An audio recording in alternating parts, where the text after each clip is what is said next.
Welcome. We're back. Episode 50 of the podcast. Pretty stoked to say that, to be honest. No, it's not a big number, but I'm surprised I managed to make it to 50 videos. So it's just me today, y'all.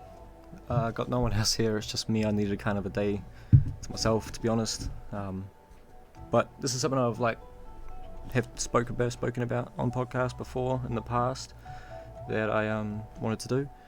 I'm just gonna read some literature and lectures from some philosophers and interesting people that I've come across in my time. A lot of the stuff that I'm going to read is things that hit me pretty hard, and I don't mean that in a cheesy way. I read a quote on the internet and it changed my life. These are some pretty deep words, I ain't gonna lie. But yeah. So yeah, this disclaimer, none of these words are mine. They're all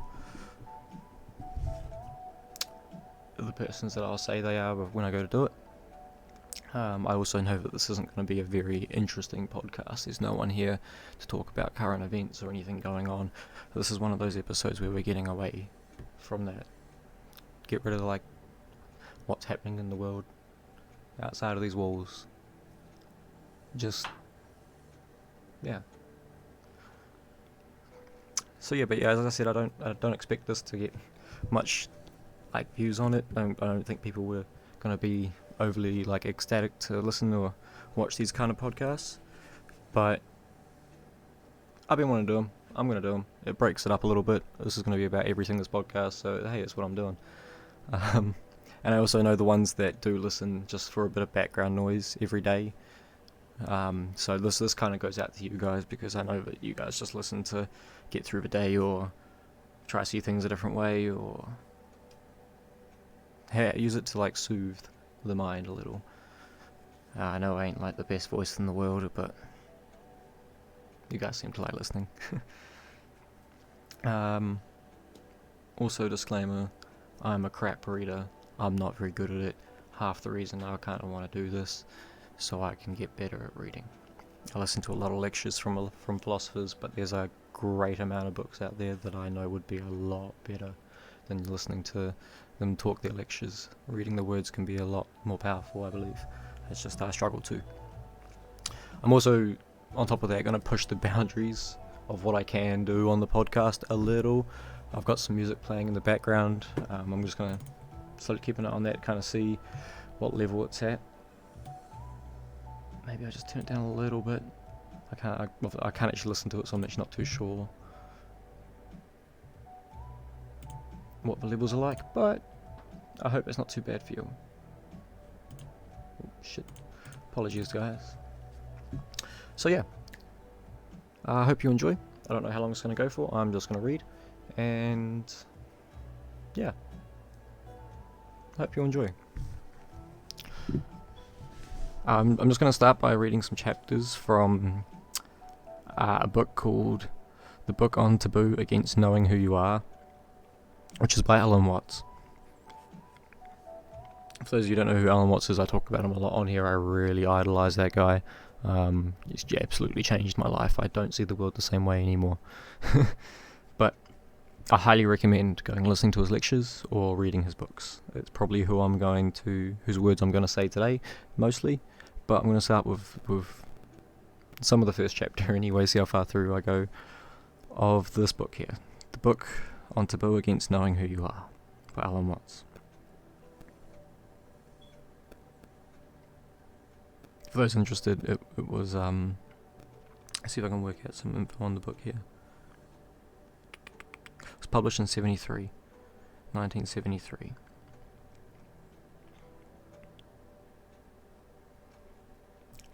So yeah, again, this is all his words, not mine.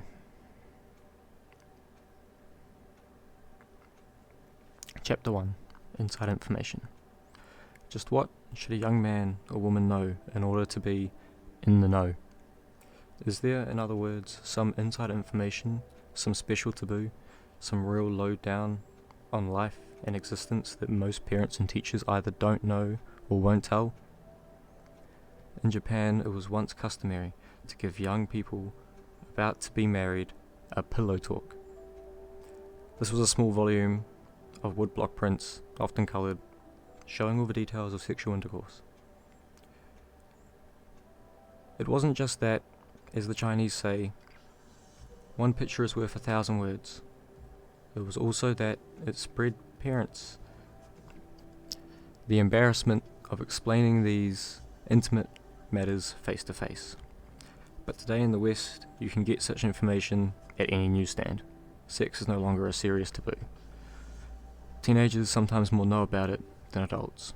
But if sex is no longer the big taboo, what is? For there is always something taboo, something repressed, unadmitted, or just glimpsed quickly out the corner of one's eyes because a direct look is too unsettling. Taboos lie within taboos, like the skin of an onion.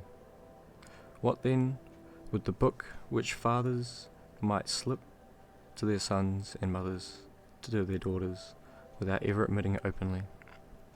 In some circles, there is a strong taboo on religion, even in circles where people go to church and read the Bible. Here, religion's one's own private business. It is bad form or uncool to talk or argue about it, and very bad indeed to make a big show of it. Yet when you get in on the inside of about any student brand religion, you wonder what on earth the hush was about. Surely the book I have in mind wouldn't be the Bible, the God book. The good book, apologies. That fascination of ancient wisdom, history, and fable, which for so long has been treated as a scared cow, that it might well be locked up for a century or two so that men could hear it again with clean ears. There are indeed secrets in the Bible, and some very subversive ones, but they are all muffled up in complications, in symbols and ways of thinking that Christianity has become incredibly difficult to explain to the modern person. It is unless you go content to water down to begin good and trying to imitate Jesus. No one ever explains just how to do that. To do it, you must have a particular power from God known as grace. But all that we really know about grace is that some get it and some don't. The standard brand religions, whether Jewish, Christian, Hindu, or Buddhism, are now practiced like exhausted mines. Very hard to dig. With some expectations not too easily found, their ideas about man and the world, their imagery, their rights, their notions of the good life don't seem to fit in with the universe as we know it, or with a human world that is changing so rapidly that much of what one learns in school is already obsolete on graduation day. The book I am thinking about would not be religious in the usual sense, but it would have to discuss many things with which religions have to be considered. The universe and man's place in it, the mysterious centre of experience, which we call I, myself. The problems of life and love and pain and death, and the whole question of whether existence has meaning in any sense of the world. For there is a growing apparition that exists is a rat race and a trap. Living organisms, including people, and merely tubes which put things in at one end and let them out the other, which both keep them doing it, and in the long run, wears them out. So to keep the affairs going, the tubes find a way of making new tubes, which also put things at one end and let them out the other. At the input end, they even develop ganglia of nerves called brains, with ears and eyes, so that they can more easily scrounge around for things to swallow. and is when they get enough to eat, they use up their surplus energy by wiggling it in complacent patterns, making all sorts of noise by blowing air in and out of the input hole, and gathering together in groups to fight with other groups. In time, the tubes grow to such an abundance of attached applications that they are hardly recognizable as mere tubes.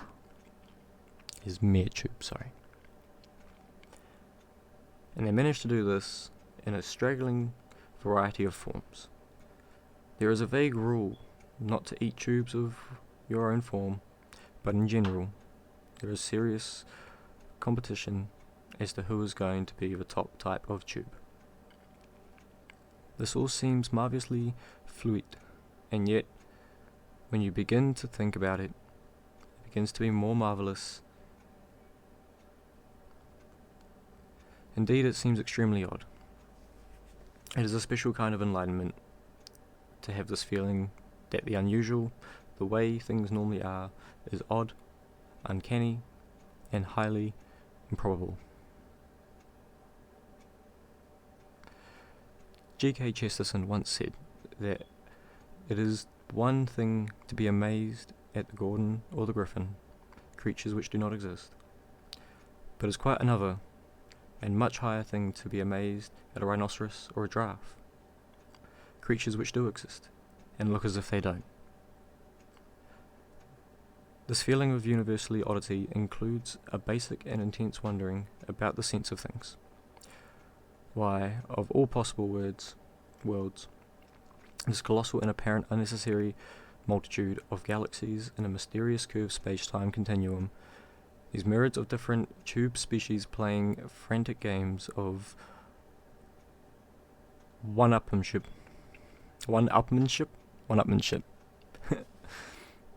These numberless ways of doing it, from the elegant architecture of the snow crystal or diamond to the starling magnificent of the linebird or the peacock. Ludwig Wittgenstein and other modern logical philosophers have tried to suppress the question by saying it has no meaning and ought not to be asked. Most philosophical problems are to be solved by getting rid of them, by coming to the point where you see that such questions as why this universe are a kind of intellectual neuralus, a misuse of words, and that the question sounds sensible but is actually as meaningless as asking where is the universe. When the only things that are aware, that are anywhere, must be somewhere inside of the universe, the task of philosophy is to cure people of such nonsense. As we shall see, had a point there. Sorry, that name I mentioned earlier, Wittgenstein. Sorry, I'll probably stuff up majority of the names, very long old names. He had a point there, is what it said anyway. Nevertheless, wonder is not a disease. Wonder is an expression in poetry and the arts, and among the most important things which seem to distinguish men from other animals, and intelligent and sensitive people from morons.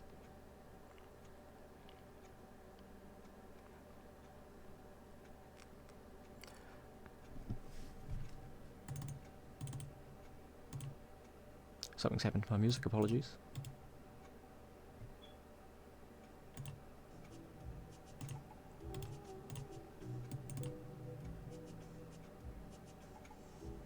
Alright, cool.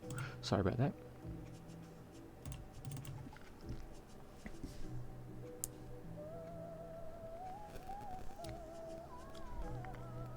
Is then some kind of lowdown on this astounding scheme of things.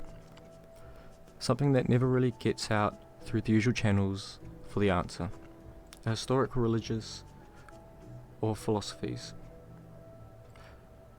It has been said again and again but in such fashion that we today, in this particular civilization, do not hear it.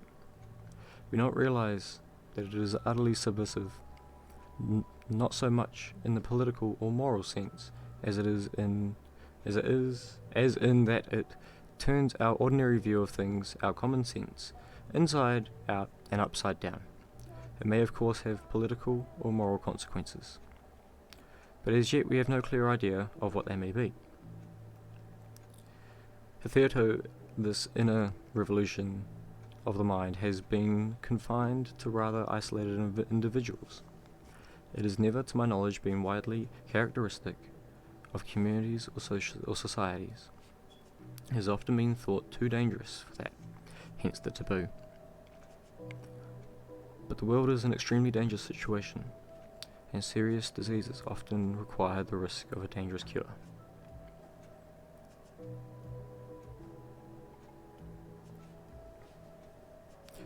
Like the Patsia serum for rabies, it is not that we may simply blow up the planet with our nuclear bombs, strangle ourselves with overpopulation, destroy our natural resources through poor conservation, or ruin the soil and its products with improperly understood chemicals and pesticides. Beyond all these is the possibility that civilization may be a huge technological success, but through methods that most people will find baffling, frightening, and disorientating, because for one reason alone, the methods will keep changing. It may be like playing a game in which the rules are consistently changed without ever being made clear. A game from which one cannot withdraw without suicide, and one in which can never return to an older form of the game. But the problem of man and techniques is almost always stated in the wrong way. It is said that humanity has evolved one-sidedly, growing in a technical power without any comparable growth in moral integrity. Or, as some would prefer to say, without comparable process in the education and rational thinking. Yet the problem is more basic. The root of the matter is the way in which we feel and conserve ourselves as human beings, our sensation of being alive, the individual existence and identity. We suffer from hallucination, from a false and distorted sensation of our own existence as living organisms. Most of us have the sensation that I myself is a separate centre of feeling and action, living inside and bounded by the physical body, a centre which confronts an external world of people and things, making contact through the senses with the universe both alien and strange. Every day, figures of speech reflect this illusion. I came into this world, you must face reality, the conquest of nature. This feeling of being lonely and very temporary visitors in the universe is a flat contradiction to everything known about man and all other living organisms in the science. We do not come into this world, we come out of it, as leaves from a tree, as the ocean waves, the universe peoples. Every individual is an exception of the whole realm of nature, a unique action of the total universe. This fact is rarely, if ever, experienced by most individuals. Even those who know it to be true in theory do not sense or feel it, but continue to be aware of themselves as isolated egos inside bags of skin. The first result of this illusion is our attitude to the world outside. We are forever conquering nature, space, mountains, deserts, bacteria, and insects, instead of learning to cooperate with them in a harmonious order.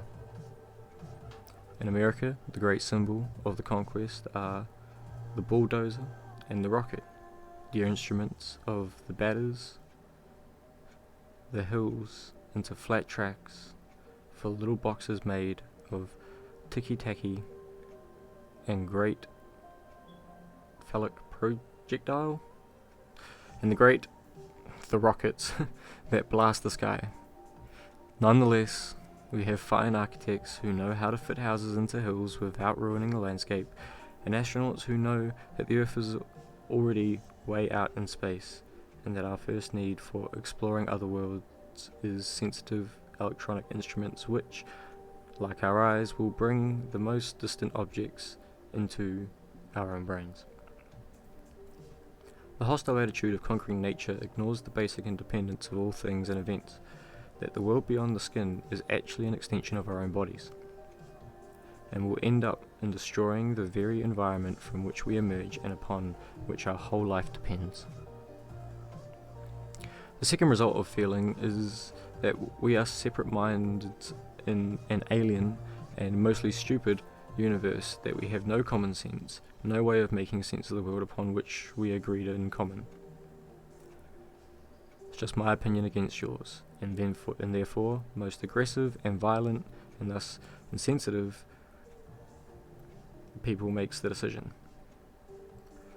A muddle of conflicting opinions united by force of propaganda is the worst possible source of control for a powerful technology.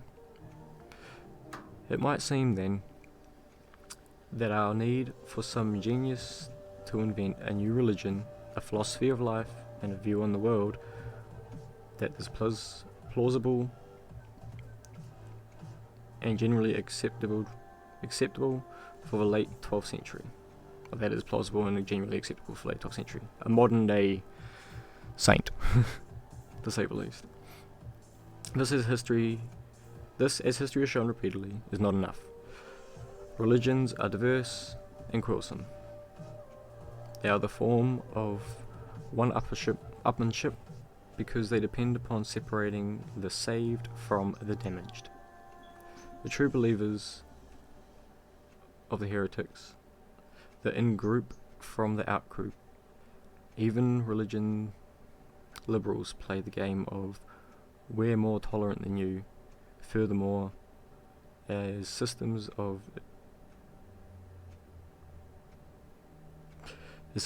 symbolism and behavior, religions harden into institutions that most command loyalty by defendant and kept pure. Sorry, that was a real mission to say that sounded like shit coming from my mouth. Apologies. And because all belief is fervent hope, and thus a cover-up for doubt is uncertainty, religions must make converts. The more people who agree with us, the less nagging and insecurity about our own position. In the end, no one is committed to being a Christian or a Buddhist, come what they may, in the form of new knowledge. New and indigestible ideas have been wangled into the religious tradition, however inconsistent with the original ways, so that the believer can still make his stand and assert, I am first and foremost a follower of Christ, Buddha, so on.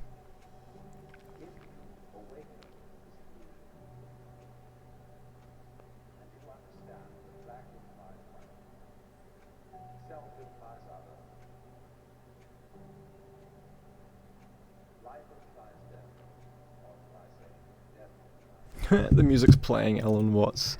Okay, that I gotta change. I can't have him talking when I'm saying his shit.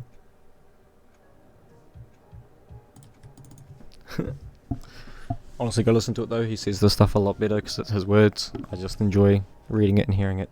So maybe you will too.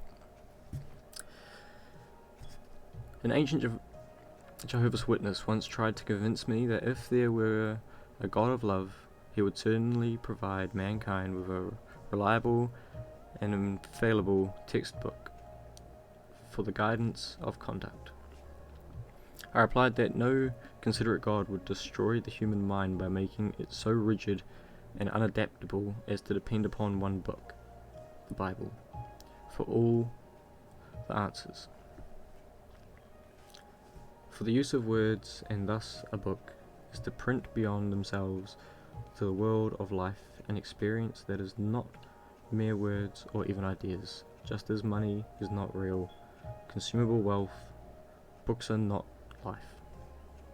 To idolize scriptures is like eating paper currency. Yeah, I know I said before that I idolize this guy and love reading his shit, and that kind of just contradicts what I said about him from his own words. Ignore that. I get what he means, but like, that's why I like his shit, because I get what he means. Therefore, the book that I would like to slip to my children would itself be slippery. It would slip them into a new domain, not of ideas alone, but of experience and feeling. It would be a temporary medicine, not a diet, a point of departure, not a perpetual point of reference. They would read it and be done with it. For if it were well and clearly written, they would not have to go back to it again and again for hidden meanings or clarification of obscure doctrines. I know sorry. We do not need a new religion or a new Bible. We need a new experience, a new feeling of what it is to be I. The lowdown, which is of course the secret and profound view on life, is that our normal sensation of self is a hoax, or at best, a temporary role that we are playing, or have been conned into playing.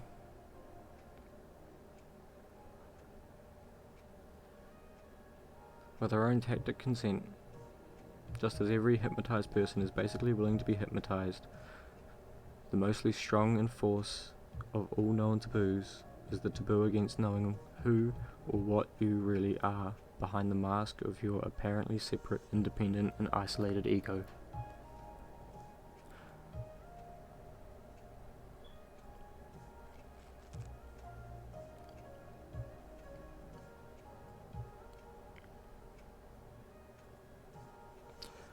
I'm not thinking of Freud's barbarous ID or unconsciousness as the actual reality behind the facade of personality. Freud, as we shall see, was under the influence of a 19th century fashion called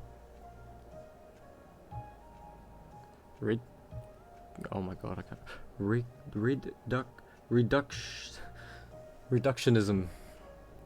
A curious need to put down human culture and intelligence by calling it a flunky byproduct of blind and irrational forces. They worked very hard then to prove that grapes could grow on thorn bushes. And as is so often the way, what we have suppressed and overlooked is something startling obvious. The difficulty is that it is so obvious and basic that one can hardly find the words for it. The Germans call it, I'm not even gonna try that one, I'm sorry. There's a German word here for what he's explaining. An apprehension lying tactically in the back of our minds, which we cannot easily admit, even to ourselves. The sensation of I as a lonely and isolated center of being is so powerful and commonsensual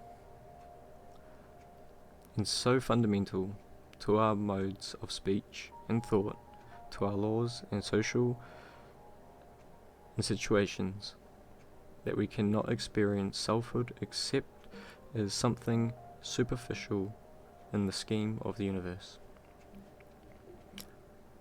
I seem to be a brief light of flashes, but once in all the eons of time, a rare, complicated, and all too dilect organism on the fringe of biology evolution, where the wave of life bursts into individual, sparklingly and multicolored drops that gleam for the moment only to vanish forever. Under such condition, it seems impossible and even absurd to realize that myself, does not reside in the drop alone, but in the whole surge of energy which ranges from the galaxies to the nuclear fields in my body. At this level of existence, I am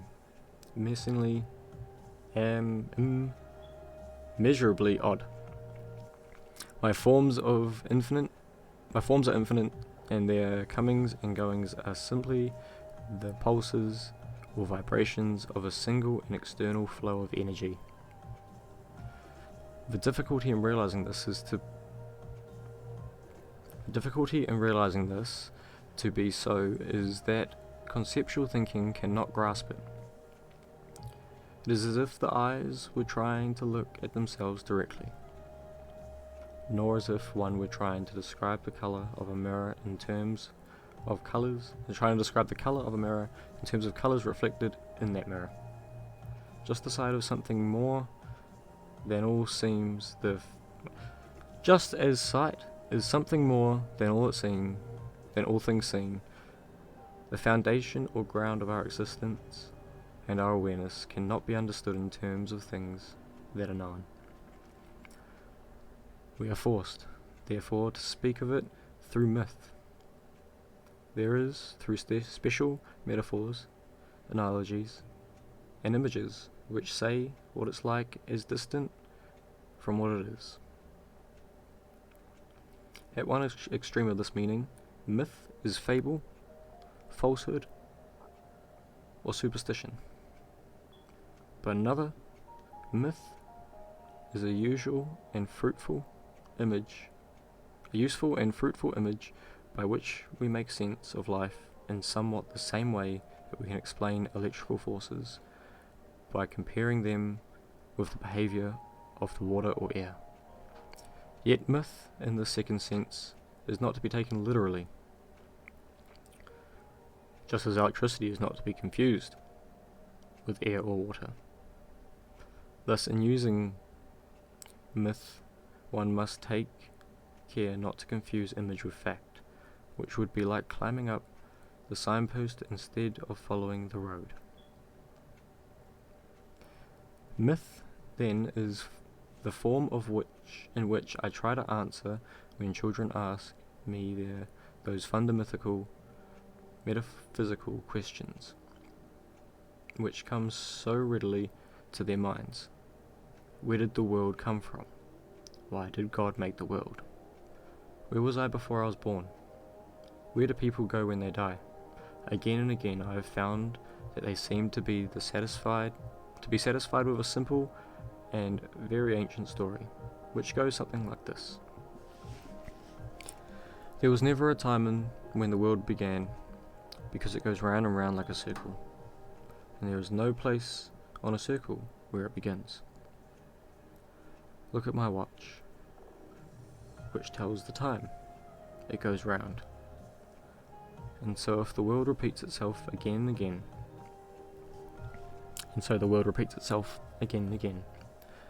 But just as the hand hour of the watch goes up to 12 and down to 6, so too there is day and night, walking and sleeping, living and dying, summer and winter.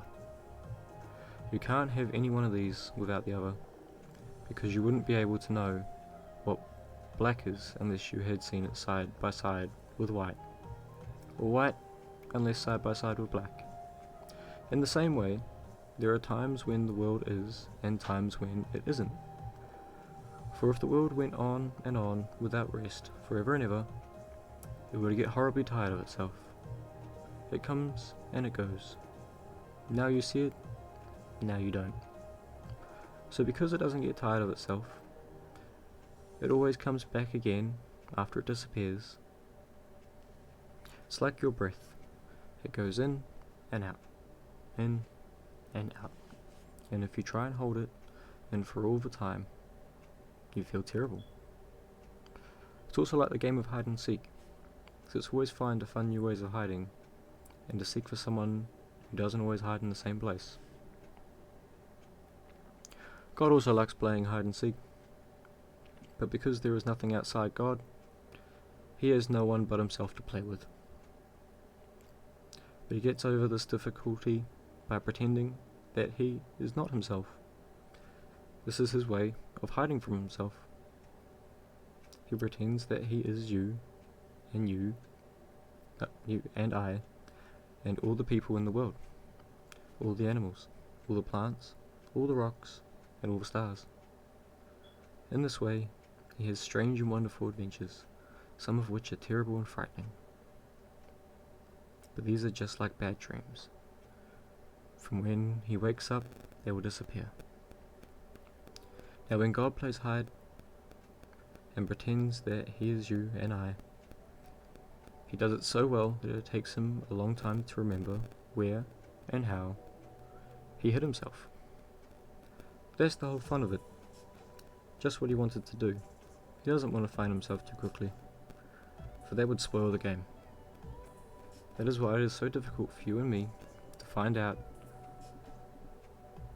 that we are God in disguise, pretending not to be himself. But when the game is gone on long enough, all of us will wake up, stop pretending, and remember that we are all one single self. The God who is all that there is and who lives forever and ever. Of course you must remember that God isn't shaped like a person. People have skin, and there is always something outside our skin. If there weren't, we wouldn't know the difference between what is inside and outside our bodies. But God has no skin and no shape, because there isn't any outside to him. With a sufficiently intelligent child, I illustrated this with a morbus strip, a ring of paper tape twisted once in such a way that it has only one side and one edge. The inside and the outside of God are the same. As though I have been talking about God as he and not she, God isn't a man or a woman. I didn't say it because we usually say it for things that aren't alive. God is the self of the world, but you can't see God for the same reason that without a mirror you can't see your own eyes. And you certainly can't bite your own teeth or look back inside your head.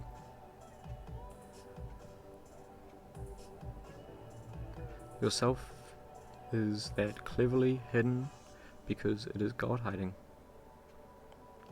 You may ask why God sometimes hides in the form of horrible people or pretends to be people who suffer great disease and pain. Remember first that he isn't really doing this to anyone but himself. Remember too that in almost all the stories you enjoy, there have been a bad person as well as a good person, for the thrill of a tale is to find out how the good people will get the better of the bad. It's the same as when we play cards. At the beginning of a game we shuffle them into a mess, which is like the bad things in the world. But the point of the game is to put the mess in a good order, and the one who does it the best is the winner. Then we shuffle cards once more and play again, and so on it goes with the world. This story, obviously mythical in form, is not given a scientific description of the ways things are, based on the analogies of games and the description and the drama, and using that much worn out word, God, for the players. The story claims only to be like the way things are. I use it just as astronauts use the image of inflating the black balloon and white spots, the black balloon with white spots on it for the galaxies to explain the expanding universe. But to most children and many adults, the myth is at once intellectual and I don't know. Myth is at once simple and fascinating. By contrast, so many other mythical explanations of the word world are crude, torturous, and like the opposite of what we said before, that big word I couldn't say. Many people think that believing... Oh my god, there it is again. Believing in these symbols of their religion is the test of true faith.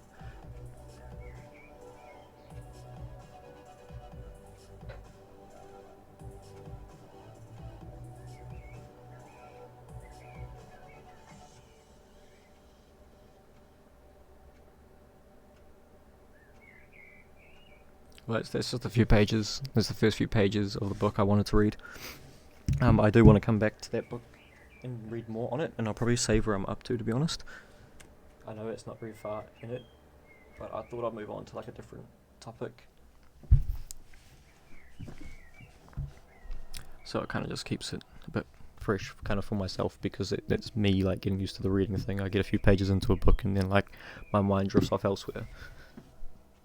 So bear with me, people. I hope that wasn't too bad.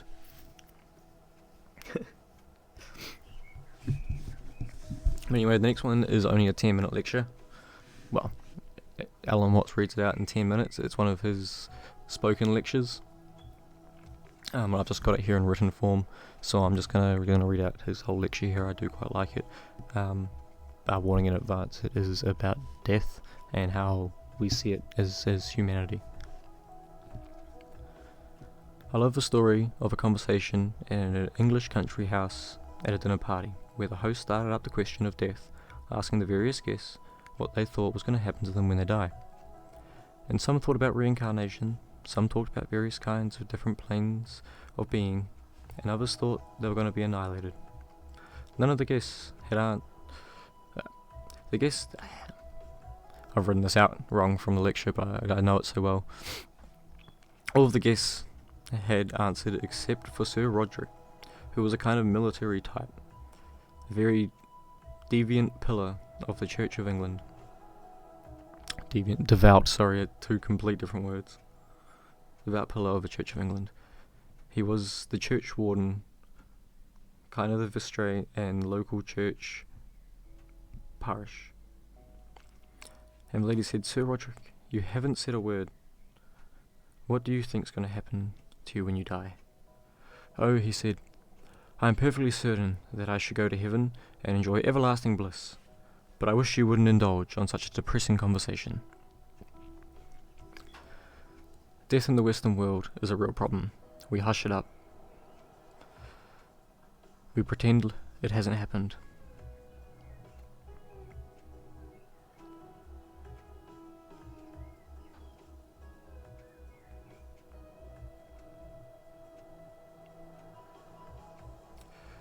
Morticians, who are very smart commercial operators, know exactly what's expected of them.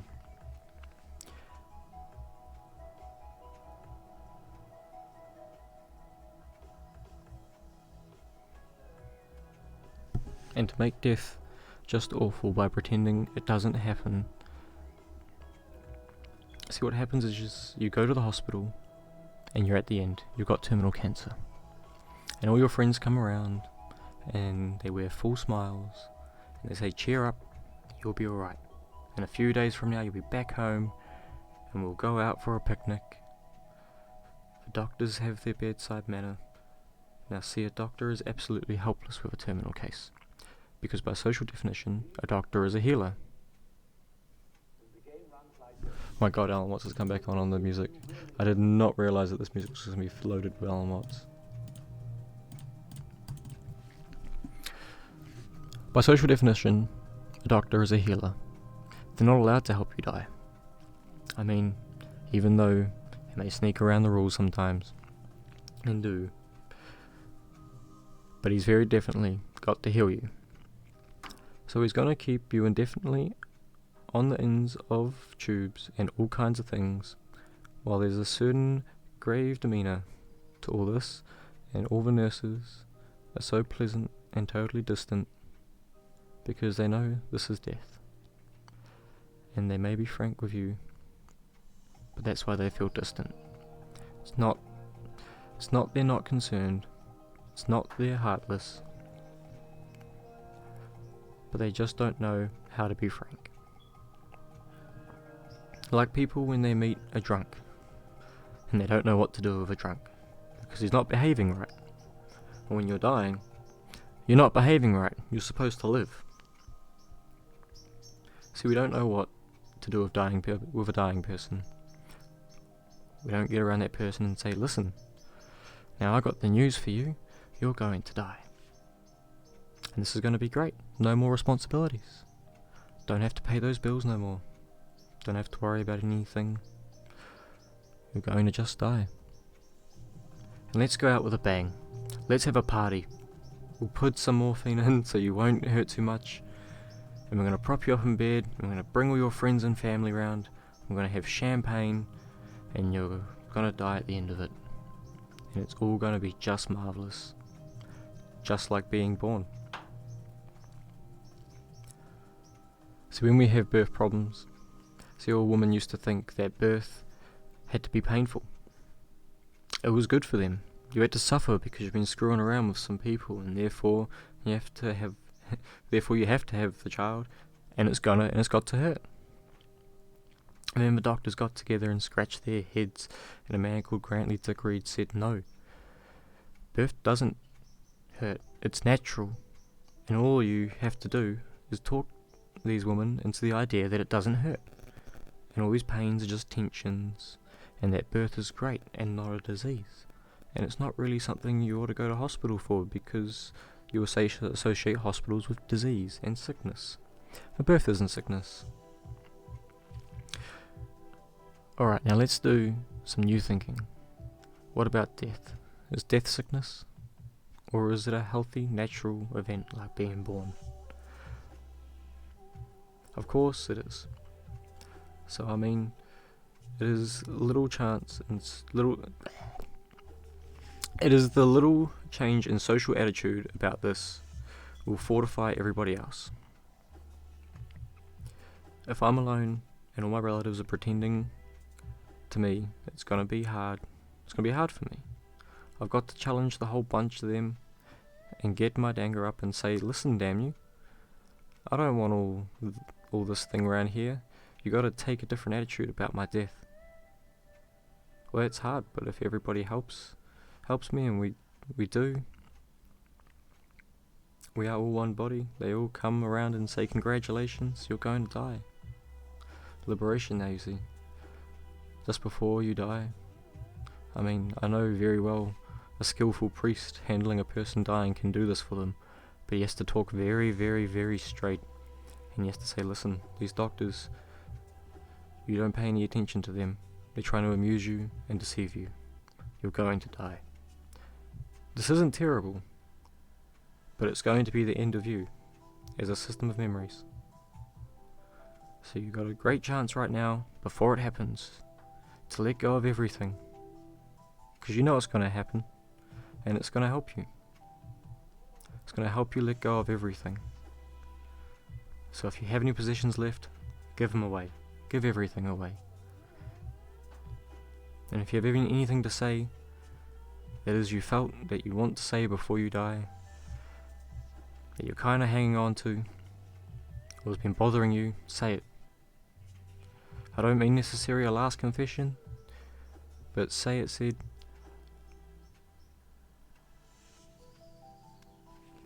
But say it. Said that oh my god. Adeline Stephenson, shortly before he died, said that he had been making a monkey of himself because he didn't agree with the government's policy about something or other. He had to get that off his chest because he had a little thought in the back of his mind that things were catching up with him. So when the moment comes when this thing called death has to be taken completely, not as some ghastly accident, something that all the friends are going to say, stay away from, because you're awful, and sometimes people, when they die, are in a very unpleasant condition. They don't smell good, they don't look good. But an enormous amount can be done with scientific methods to make things reasonably tidy, from a purely sensory point of view. But the main thing is attitude. That death is as positive as birth. I should be a matter of rejoicing, because death is a symbol of liberation. There is a wonderful saying that under Kumusami used to quote, "I pray that death will not come and find me still unannihilated." In other words, that man dies happy if there is no one to die. No words if the ego has disappeared before death caught up with it. You see, the knowledge of death helps the ego to disappear, because it tells you can't hang on. So what we need, if we're going to have a good religion around, that's one of the places where it can start having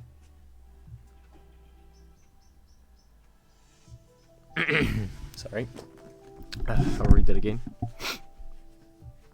If we're going to have a good religion around, that's one of the places where it can start having what they would call, probably these days, an institution of creative dying or something like that.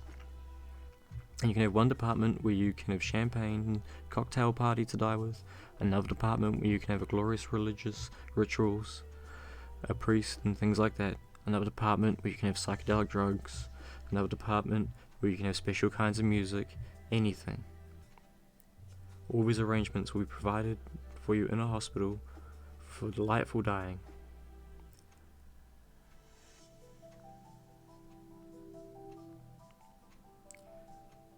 So you can go out with a bang instead of a whimper. I know I butchered a lot of that, and that's just a short lecture there, but it was just kind of, our overall point of that was like, you know, if you, obviously people die young of unnatural causes or shit like that, and that's sad and can't be avoided, I get that. But obviously, like he was saying there, like, you know, you've lived a long, healthy life, you've gotten to the end, you're dying of old age. Why does it have to be a bad thing? Why can't it be as much of an experience as being born? And it actually goes on from that. I've listened to the lectures further down from there, and then the points that he makes after that are things like the fear of not existing after death, and he relates that to the fact that we've not existed before. We've already felt not existing. It's gonna be the same. It's a really interesting read, and honestly, if you're someone that can like go down that path of thinking or reading, I recommend like listening into his ideas on it all, because it is fucking amazing, man. He did all this shit back in the 50s to 70s. Like, this guy is out of it. I love him to bits.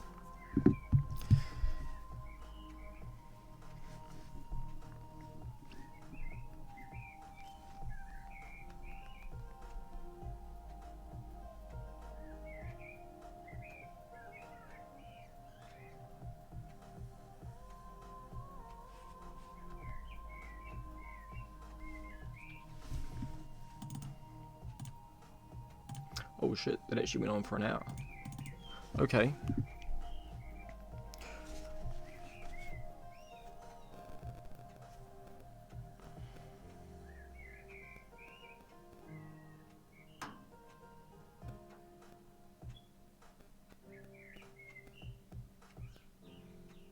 Well, if you guys gotten this far, thanks for listening. I hope I didn't butcher that up too much. I was gonna do another reading, but I think at 54 minutes I might just leave it there.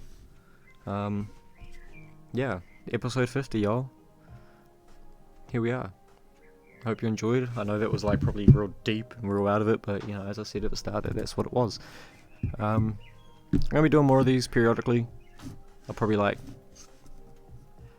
make like an album for this kind. I'll still have them in order of numbers. This will still be episode 50, but it'll be like, I don't know, I'll think of a name for it.